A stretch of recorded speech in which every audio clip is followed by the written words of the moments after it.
滑露點睛。就係原食 channel， 咁嚟到原食對決嘅另一期嘅，咁佢嘅主題咧係餃子。咁今日我哋嚟到元朗啦，咁就嚟揀咗兩間餃子去食啦。咁第一間就係呢間維記灣餃子。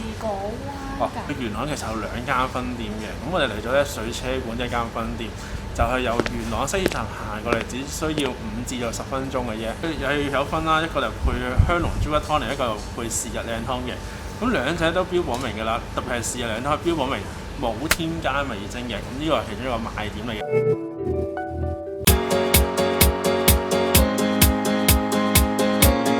今日嘅是日靚湯咧就係有呢個粉葛豬骨湯。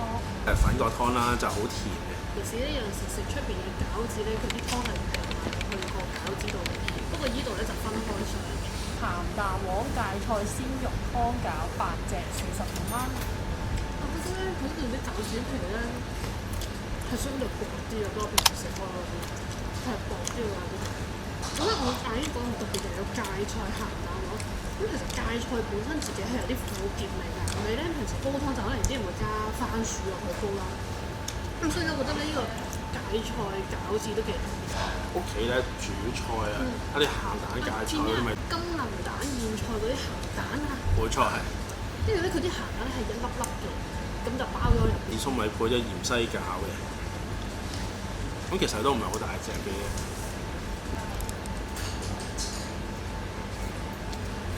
嗱，老實講，呢度啲餃子咧真係唔算大隻嘅，即係對於我嚟講就係一啖一隻，亦都好明顯嘅芝士嘅味道咯。粟米咧就一粒粒嘅，咁但係芝士就係溶嘅，好似有少少流心嘅 feel，但係入面喺度拉絲嘅感覺。芫茜就俾阿咪啦，因為阿咪又中意食芫茜嘅。餃子皮咧有啲硬，但係唔算好過分 ，OK。我都贊同頭先所講，你嗰個皮係有少少個邊咯，唔係全部係個邊啦。睇到仲有得配麵啊，有好多唔同嘅嘢，都可以揀唔同嘅湯底，咩酸辣湯底啊，咩印尼咖喱湯底，咁亦都有見到啲炸餃嘅款式都算多。我哋就會準備去試第二間啦。咁大家如果想知道佢嚟緊時間，記得將呢條片睇到最尾啦。有一樣嘢記得subscribe。咁我哋嚟咧第二間啦，咁就係位於我哋身後嘅有得餃。我見佢嘅餃嘅種類咧係比頭先嗰間多少少。但我覺得佢係多特色嘅餃咯，即係好多唔係配搭咯，一隻餃裏面有幾種材料咁樣 mix 埋一齊咯。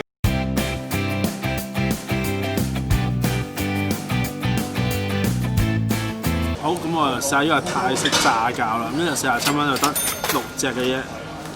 咁呢個唔係煎餃，係炸餃，咁真係炸得都幾透徹下嘅。中意呢啲咧咁樣炸得咁透徹嘅餃子啊！我覺得咁透徹嘅餃子先至係炸餃啊嘛。咁聞落去咧，好似感覺上咧，好似有啲似炸雲吞嗰隻 feel 啊！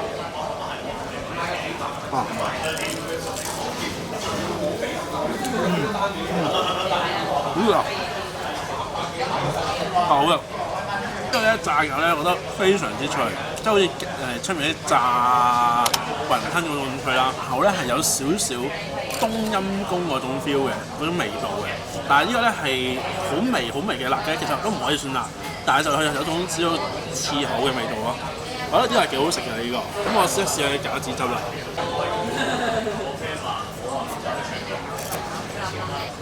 好脆。點咗餃子呢個汁之後咧，成個味咧就野味咗，仲好食。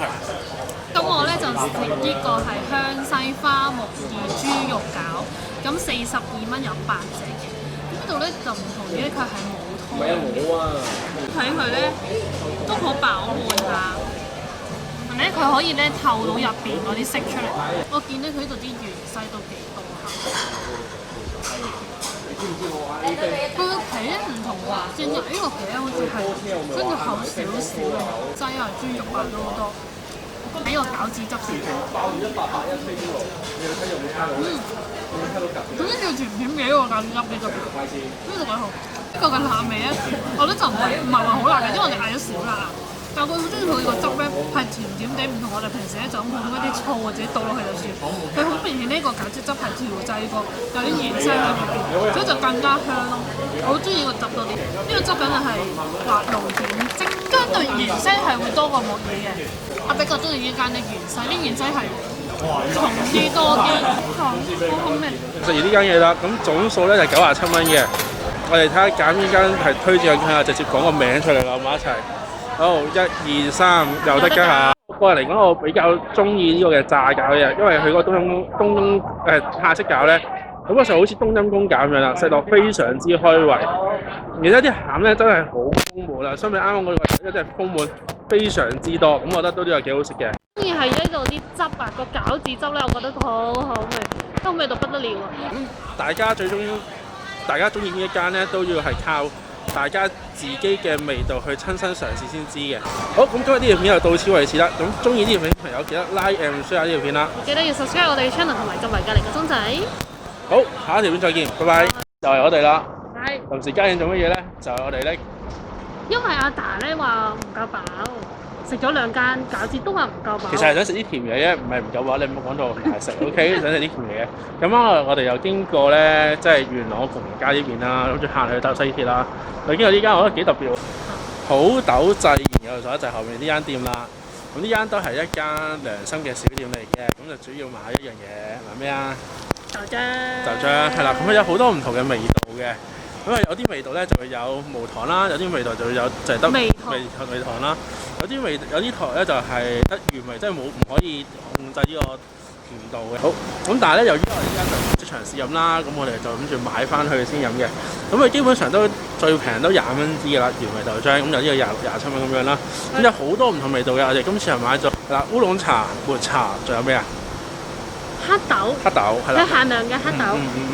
咁我哋翻去又試下咩味道啦，好。